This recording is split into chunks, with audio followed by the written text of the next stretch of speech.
kanisa, hamna mwenye kanisa isipokuwa Kristo. So if ever you hear it, in my church, you don't have a church, my friend. The church belongs to Christ. In our church, we don't have a church. You people have a church. The church is Christ. Because sometimes we say things, alafu tunasingizia kwamba, oh, in our church we can't do this. And I would like to just make it plain. The church belongs to Christ. So whatever he instructs, if he instructs that tomorrow you are going to do squats, he is the owner of the church.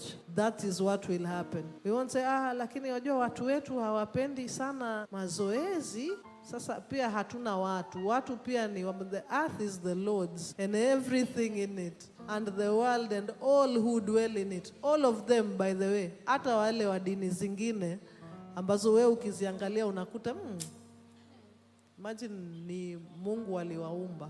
So it's important for us to be transformed by the renewal of your mind. To know that God is omnipresent. He can reach anywhere. He can reach anyone, anytime, using anything. And the glory then belongs to him. You can be surprised. Kuna nyimbo kali hakuna ijuae. Alafu kuna nyimbo nyingine tu kama ile tumesema hapa, sisemi kwamba si kali, lakini angalia baba. Angalia. Hiyo Afrika yote. Ukitia tu ile sisi wana wako tumekusanyika, angalia. Angalia baba. Hapo hajapiga sijui Major 7, sijui nini. Wala. That's how great God is. He can do anything with anything. Even bring a king from a shepherd. The point is, usiwahi kufikiria, me I would have done ministry, but I am a scientist.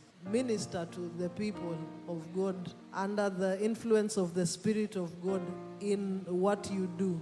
Don't just be thinking ministry ni kuimba na ministry ni kuhubiri. Bas.